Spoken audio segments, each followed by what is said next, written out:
बिस्मिल्लाहिर्रहमानिर्रहीम, अस्सलाम वालेकुम। बुक रिव्यू सीरीज़ के एक और एपिसोड के लिए अवेलेबल हैं हम लोग, और इस दफ़ा हमने जो बुक पिक की है उसका टाइटल जो है वो है प्रिजनर्स ऑफ ज्योग्राफी। एक जर्नलिस्ट हैं टिम मार्शल, ये उनकी लिखी हुई बुक है। और बुक जब मैंने पढ़ी थी तो बहुत ज़बरदस्त राइटिंग स्टाइल था, बहुत कैच किया था उन्होंने, और बहुत पतली बुक है। और उसके अंदर उन्होंने किस तरह से एकदम से ग्रैब कर लिया था थिंकिंग को और इमेजिनेशन को। किसी भी यंग स्टूडेंट के लिए दुनिया की ज्योग्राफी का और कॉन्टिनेंट्स और मैप्स का ना एक पिक्चर होना, that is very essential for overall comprehension of the aspects and different topics related to politics, different related to trade, so many things. तो वो एक पूरा जो एक होलिस्टिक व्यू होना चाहिए ना पूरी दुनिया का। तो when I took this book, और जब मैंने इस बुक को पढ़ना का इरादा किया था, सोचा था मैंने, तो मुझे वैसे ख्याल आया था कि ज्योग्राफी के हिसाब से बुक लिखी गई है तो may be it is not too much for me कि मैं इसमें को बहुत ज़्यादा लर्न करूँ या मुझे कोई ज़्यादा ये अट्रैक्ट करे। तो मैंने उसको ना एक लेस इंटरेस्ट के साथ बुक को ग्लांस ओवर करना शुरू किया था। मैं कहा चलो देखते हैं, पहला चैप्टर पढ़ते हैं, रशिया के बारे में क्या बता देगा। तो इस बुक ने ना 10 चैप्टर्स लिखे हुए, 10 चैप्टर्स हैं इस बुक के अंदर, और वो 10 चैप्टर्स कंट्रीज़ के हिसाब से नहीं है। तो फर्स्ट ऑफ ऑल इसको हम इमेजिन करते हैं कि ये जो टाइटल है ना, पहले इसको थोड़ा सा इमेजिन करके देखें कि क्या क्या क्या रहे वो। प्रिजनर्स ऑफ ज्योग्राफी, कैदी। जो आपके ज्योग्राफी है ना लैंडस्केप की, उसके आप कैदी हैं। किस तरह से एक लैंडस्केप जो है ना वो अपॉर्चुनिटीज़ दे सकता है आपको, और किस तरह का एक लैंडस्केप जो है वो आपके लिए लिमिटेशंस क्रिएट कर सकता है। तो पहला चैप्टर था इनका रशिया के बारे में। इन्होंने 10 चैप्टर्स बनाए हुए हैं। First chapter was about Russia. Russia का चैप्टर जब मैंने स्टार्ट किया तो एकदम से मैं हो गया था ना कि कैप्चर हो गया कि हाँ, जिस तरह से उन्होंने बात को एक्सप्लेन किया ना, ऐसा नहीं है कि बहुत लंबी थ्योरीज में चले गए, बहुत लंबी तारीख में चले गए, लेकिन पहली बात यह कि Russia is huge huge huge in so many sense. इसके अंदर 11 टाइम जोन्स आते हैं इसके अंदर। रशिया इतना ह्यूज है कि इसको कभी कैप्चर ही नहीं किया जा सकता। इसके कॉन्कर, कौन सी आर्मी इतने बड़े कंट्री को कॉन्कर कर सकेगी जिसका साइज़ रशिया जितना बड़ा होगा। और वो कंट्री जो कि यूरोप से टच करती है, और यूरोप से लेके बिल्कुल एक्सट्रीम साइड पे जाके वो नॉर्थ कोरिया और वहाँ जाके करता है। मैसिवली ह्यूज कंट्री है ये रशिया। लेकिन at the same time it has multiple challenges because most of Russia is इनहैबिटेबल।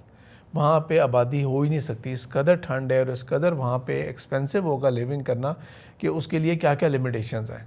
और इतना बड़ा होने के बावजूद दुनिया के सबसे बड़े कंट्री है रशिया। इसके बाद अगर कोई आता भी है ना तो वो कनाडा आता है, और वो उससे हाफ साइज़ के अंदर आता है। जैसा मैंने कहा 11 टाइम जोन है रशिया के अंदर।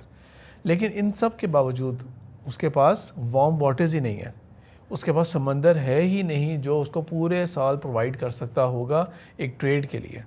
और इससे आप साथ ही कनेक्ट करते हैं, अच्छा ठीक है, फिर उनका क्या इंटरेस्ट था, उन्होंने अफगानिस्तान में क्यों कैप्चर किया था, हमला किया था। और इसके अलावा और भी बहुत इंटरेस्टिंग फैक्ट्स हैं जो कि मैं चाहूँगा कि once you go through the book तो आप भी उसको लर्न करें और उसके साथ उस चीज़ को अपने आप को रिलेट कर सकें। नेक्स्ट कंट्री आती है चाइना। चाइना जो है वो भी क्योंकि रशिया का नेबर है, और लगता यह है कि जो अपॉर्चुनिटीज़ और जो चैलेंजेस रशिया के पास हैं वही चाइना के पास भी होंगे। लेकिन चाइना जो है वो एक तरह से उसके कुछ दो चीज़ें उसकी बहुत बेनिफिशियल हैं। एक तो उसको जो डेजर्ट मिलता है और जो उसको माउंटेन रेंज मिलती है ना, वो उसको एक नेचुरल प्रोटेक्शन देती है। पूरा नीचे हिमालयाज़ का जो रेंज आ रही है उसने हिस्टोरिकली चाइना को एक प्रोटेक्शन दे रखी, और जो उसका जो डेजर्ट है उसने भी उसको एक दिया। लेकिन एक बहुत इंटरेस्टिंग फैक्ट क्या है कि चाइना की सारी आबादी, not just 50%, almost all the population is towards the coastal side. सारी आबादी जो है ना वो उसके एक्सट्रीम ईस्ट की तरफ है, और वेस्ट के अंदर तो बमुश्किल उनके पास आबादी है और टाउन्स एंड सिटीज़ हैं जिसको डेफिनेटली चाइना अब जाके कंसिडर कर रहा है। लेकिन क्योंकि ये बुक लिखी गई है 2015 के अंदर, तो उस हिसाब से देखें तो इट इज़ अ मार्वल कि आप किस तरह से इमेजिन करते हैं कि हाँ ठीक है, China wants to become the next super power. तो मोमेंट आप रियलाइज़ करते हैं कि चाइना के जियोग्राफिक लिमिटेशंस क्या हैं, the mountain range and the desert, साथ ही आपको रियलाइजेशन होती है कि साउथ चाइना के अगेंस्ट जो सी है उनका, उसके ऊपर क्यों इतनी पॉलिटिक्स चल रही है, why is it so much interested in it, और क्योंकि बार बार अमेरिका उस चीज़ को क्यों मेंशन कर रहा है और एक टसल क्यों फील हो रही है उनके नज़दीक। और साथ ही आपको पता लगता है कि गवादर उनके लिए क्यों इतना इंपॉर्टेंट है, उनके लिए क्यों इतने रिस्क के बावजूद they are spending so much on Gwadar. Geographies की वजह से आपको दुनिया की लिमिटेशंस का पता लगता है। थर्ड चैप्टर जो है इस बुक का वो है यूनाइटेड स्टेट्स के बारे में। और यूनाइटेड स्टेट्स का चैप्टर जैसे ही आप पढ़ेंगे ना, you will come to realise, जिसको उसने कहा है कि this was a country meant to be a super power. Naturally उसको दुनिया के सबसे बड़े समंदर लगते हैं। एक साइड के ऊपर उसको लगता है पैसिफिक ओशन, एक साइड के ऊपर उसको लगता है अटलांटिक ओशन।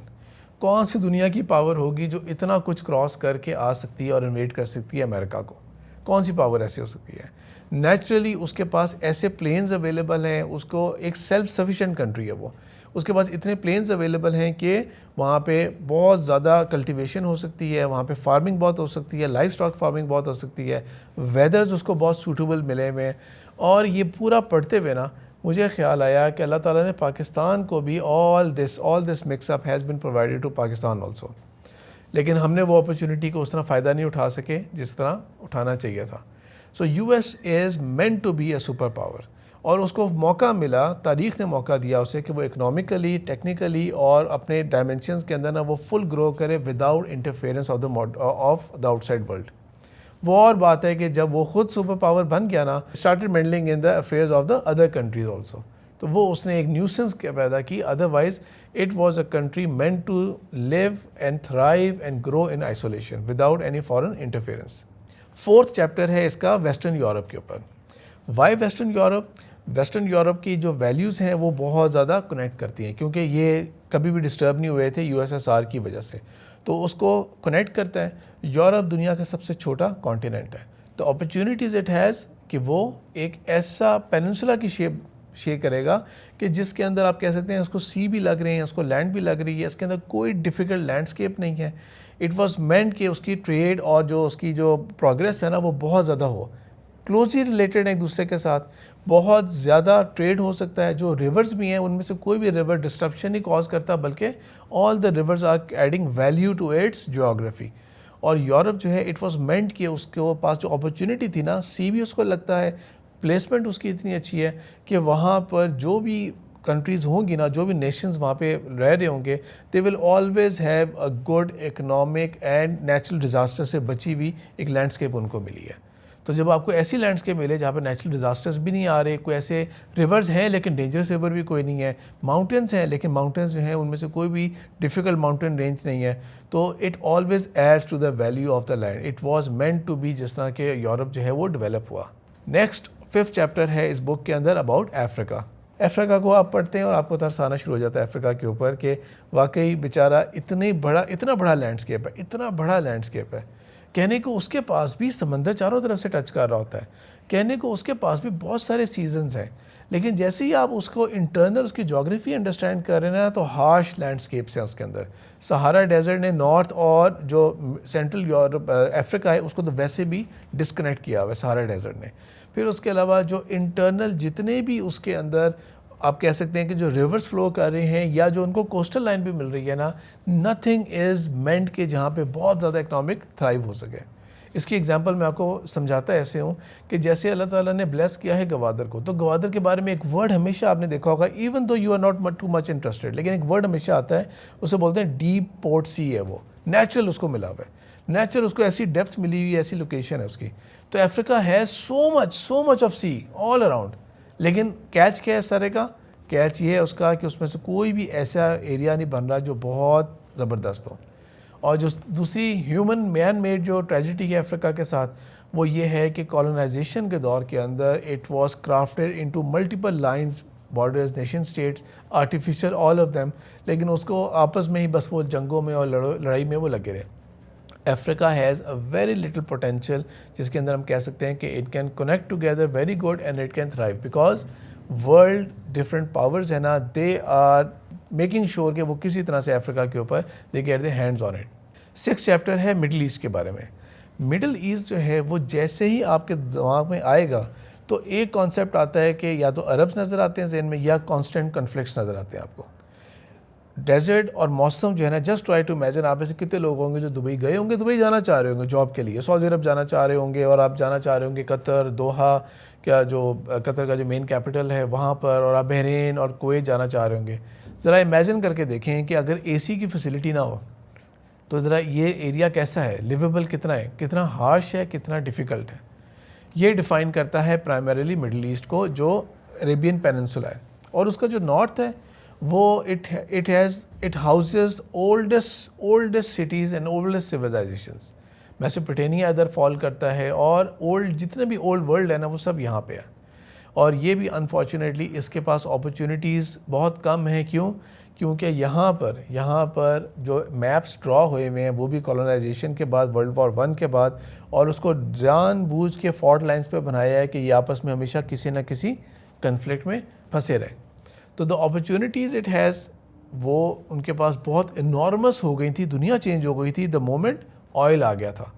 लेकिन क्योंकि ऑयल आ गया और जो लोकल पॉपुलेशन है वो इनकेपेबल है कि उस फैसिलिटी को, उस नेचुरल रिसोर्स को वो फ़ायदा उठा सके उससे।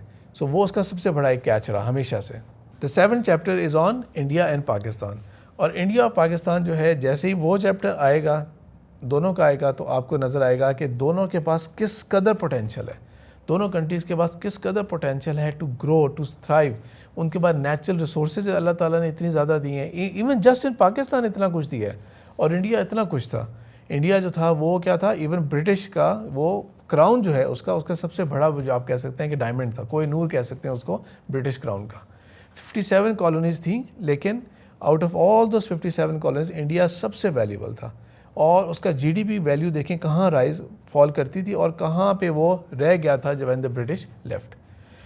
लेकिन इंडिया और पाकिस्तान में सबसे बड़ा मसला क्या है, नॉर्थ से तो हो गए, प्रोटेक्टेड हो गए, ऊपर नॉर्थ से कभी कोई इन्वेजन पॉसिबल ही नहीं है, बहुत मुश्किल है वो। ठीक है, एरियल पावर अब हो गई है, एक और बात है, लेकिन अदरवाइज़ ह्यूज, इतना ह्यूज, हर टाइप का लैंडस्केप वहाँ पे फॉल कर रहा होता है। और उसके अंदर ठंडा मौसम भी है, गर्म भी है, फर्टिलिटी भी बहुत ज़्यादा है, उसके अंदर बहुत बड़े बड़े दरिया भी हैं, इंडस रिवर है, अल्लाह के शुक्र हमारे पास। इस जोग्राफ़ी का मसला क्या है, यही दोनों मुल्क जो एक दूसरे के साथ है। इंडिया का मसला पाकिस्तान है, पाकिस्तान का मसला इंडिया है। फॉर एन इशू जो कि इतना बड़ा इशू नहीं है, इट इज़ रिजॉल्वेबल। बुक्स से बियॉन्ड जाते हुए, ये मैंने मल्टीपल टाइम्स बात की मेंशन की हुई है कि पाकिस्तान और चाइना के भी बहुत अच्छे ताल्लुकात नहीं थे शुरू में, लेकिन we came together, we set on the table, हमने डिस्कस किए थे अपने मैटर्स को, और हमने बॉर्डर्स को कुछ दिया था, कुछ लिया था, और अपने मैटर्स को रिजॉल्व किया था। लाइकवाइज यही करने वाला काम था। जस्ट ट्राई टू इमेजिन कि अगर इंडिया और पाकिस्तान जो है ना वो हर वक्त के रिफ्ट में ना होते हैं कि हमने एक दूसरे के साथ ट्रेड नहीं करना, क्योंकि ट्रेड कर रहे होते हैं, बहुत ट्रेड करते हैं दूसरे के साथ, लेकिन किस तरह करते हैं, through Dubai, through middle east, दूसरे कंट्री से सारा फ़ायदा वो उठा लेते हैं, और हमारी खामखा कॉस्ट इंक्रीज़ हो रही होती है, बिकॉज साथ वाला जो है हम उससे नहीं डायरेक्ट नहीं ले सकते, हम इनडायरेक्ट लेंगे, कॉस्ट बढ़ा के ले लेंगे, लेकिन डायरेक्ट नहीं ले सकते हम लोग। हमारा सिर्फ मसला जो है ना प्राइमरीली वो कश्मीर है, सिर्फ मसला हमारा कश्मीर है, जिसको सीरियसली बैठ के रिजॉल्व करना चाहिए। 80 ईयर्स हमने जिस तरह ज़ाया किए हैं, we do not need to spend another 80 years कि हम इस तरह एक उसी में रहेंगे। ये बात मैंने पहले बोली हुई है कि करंट गवर्नमेंट जो है that is not the right government जिससे बात की जाए। मे बी फ्यूचर में अगर कांग्रेस जैसी गवर्नमेंट आए और हमारी लीडरशिप को सेंसिबल हो तो उस मैटर्स को रिजॉल्व करना चाहे।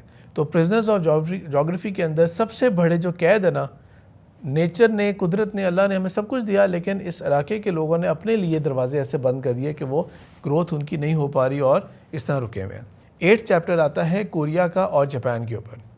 जापान जो है वो नेचुरली एक आइलैंड की अंदर है और वो नेचुरली उस तरह से प्रोटेक्टेड रहा, लेकिन इसका ये मतलब नहीं है कि हिस्टोरिकली जापान की, कोरिया और इन कंट्रीज़ के आपस में कभी भी क्लैशेस नहीं हुए थे, कभी भी इनकी आपस में किसी किस्म की रिफ्ट नहीं हुई थी। जापान ने जिस तरह ग्रो किया है, जिस तरह से उसने थ्राइव किया है ड्यूरिंग द टाइम जब उसको ये अपॉर्चुनिटी मिली थी कि जब वर्ल्ड वॉर टू के बाद जब वो बिल्कुल दब के रह गया था और अमेरिका उसकी डिफेंस देखेगा, तो उसको तो मुल्क रह जाना चाहिए था, बिल्कुल जैसे हमारे जैसे मुल्क है, नेपाल जैसा मुल्क हो गया, एक छोटा सा सैटेलाइट कंट्री रह जाता। लेकिन look at the progress they have made, उन्होंने क्या क्या चीज़ें डेवलप की थी। आज की बात नहीं कर रहा, 20 साल पहले, 30 साल पहले देखें, कोई चीज़ मेड इन जापान है तो हाँ बस इसकी क्वालिटी, इसके स्टैंडर्ड्स माने जाते हैं, इस चीज़ को अडॉप्ट किया जाता है। जापान की जो प्रैक्टिसेस थी वो जब दुनिया में फ्लोट हुई, जब टोयोटा और ये होंडा ये कंपनी दुनिया में गई थी, उन्होंने अपनी वैल्यूज़ को लेके गए थे।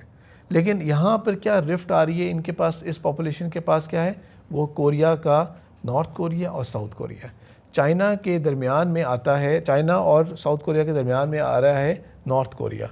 और इनकी जो रिफ्ट है ना और जो थ्रेट है हर वक्त का, वो सप्रेस कर रहा है यहाँ की एक ग्रोथ को, हर वक्त का एक मिलिट्री थ्रेट जो है। क्योंकि अजीब सी बात, आपको बहुत अजीब लगेगा, एक जंग जो 1950s में स्टार्ट हुई और वो अभी तक वो जंग है, उसमें ऑफिशियली जंग ओवर नहीं हुई अभी तक, ऑफिशियली जंग अभी तक ओवर नहीं हुई। कितनी अजीब सी बात है। 9th चैप्टर जो है वो आता है लैटिन अमेरिका के ऊपर। लैटिन अमेरिका अगर आप उसको देखें, मक्सिको के अगर देखें, तो मेरे ख्याल में one of the most ignored places in the world, पूरी दुनिया के अंदर सबसे ज़्यादा जहाँ पे हम इग्नोरेंस दे रहे होते हैं ना, हमें अगर लिटरली ये फुटबॉल और सॉकर का इंटरेस्ट ना होता ना, तो हमें तो कंट्रीज़ की शायद नाम भी ना पता होता है। इसके पास है Amazon forest, the lung of the world इसे बोलते हैं। और अमेज़ॉन फॉरेस्ट और जो रिवर्स और ये जो सब कुछ है ना, उसके पास इतना कुछ है जो क्लाइमेट के लिए, वर्ल्ड के लिए इतना हेल्दी और इतना बेनिफिशियल है। That is also a prison for Latin America, क्योंकि उसकी वजह से क्या होता है, वो फॉरेस्ट ऐसा है कि उस फॉरेस्ट में पॉपुलेशन थ्राइव नहीं कर सकती। रिवर्स ऐसे हैं और इस कदर बारिशें होती हैं कि वहाँ पर जो है वो ट्रेड पॉसिबल नहीं है, बहुत अनरिलायबल है, डिस्ट्रक्टिव किस्म के रिवर्स हैं वो, और डिस्ट्रक्टिव किस्म का क्लाइमेट है। अगर आग भी लग जाती है ना उधर, तो उधर वहाँ भी मसला पड़ जाता है। तो लैटिन अमेरिका जो है उसके अगर आप देखें तो उसकी जो लैंडस्केप है ना, वो ऐसा है, स्पेशली ये वाला जो पार्ट है पूरा, जो जिसको जहाँ पे अमेज़ॉन और ये फॉरेस्ट आ गया, यहाँ पर ग्रोथ जो है ना वो एक्सट्रीमली लिमिटेड है, एक्सट्रीमली लिमिटेड है। That is why most probably कि जितना भी जो ड्रग ट्रेड होगा ना, शायद वो जिसकी आग तो लगा दी थी बहुत पहले, और उसको एक ज़माने में CIA और उन्होंने भी बहुत चाहा था कि ये ब्लैक पॉपुलेशन के अंदर ये चीज़ फ्लोट हो, लेकिन वो उस चीज़ से बाहर निकल नहीं आ रहे। उनके पास कोई नेक्स्ट अपॉर्चुनिटी आ नहीं रही। अफ्रीका के पास तो है कि पूरी दुनिया इन्वेस्टमेंट लेके आना चाह रही है अफ्रीका। लैटिन अमेरिका के पास अभी तक अपनी जोग्राफी की ही वजह से कोई अपॉर्चुनिटी नहीं है। और ऑल दो बुक तो 2015 की है, लेकिन हम इस साल की बात करते हैं। जो हरकत की अमेरिका ने, वेनेजुएला के प्रेसिडेंट को उठा के ले गए, तो ऐसे माहौल में कौन सा मुल्क जो होगा इस थ्रेट के अंदर वो थ्राइव कर सकता है, सर्वाइव कर सकता है। और लास्ट चैप्टर इस बुक का है आर्टिक के ऊपर।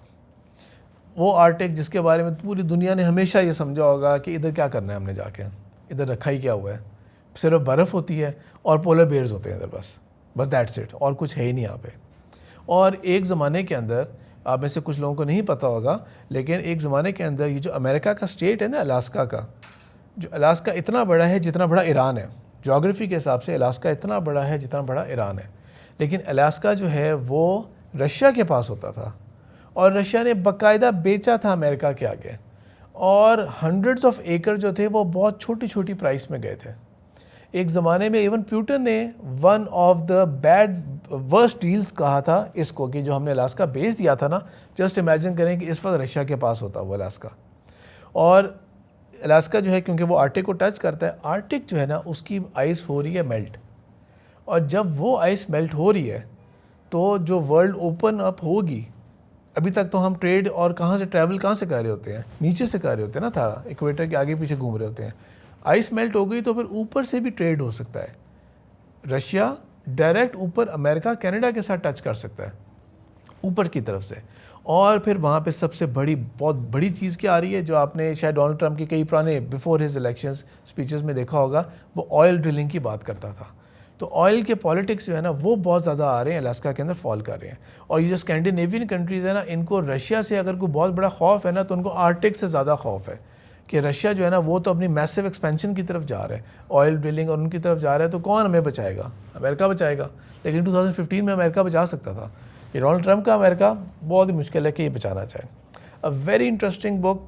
और इस बुक के बाद उन्होंने, शायद बुक बहुत पॉपुलर हुई थी, तो उन्होंने इसके बाद और भी बुक्स लिखी थी, जो इंशाल्लाह हम किसी और फ्यूचर एपिसोड के अंदर इंशाल्लाह उसको कवर करेंगे। तो आई होप जिस तरह मुझे इस बुक ने एक्साइट किया था और इमेजिनेशन ओपन हुई थी अबाउट ज्योग्राफी, इंशाल्लाह आई एम होपफुल कि आपके लिए भी ये सिमिलर इम्पैक्ट होगा।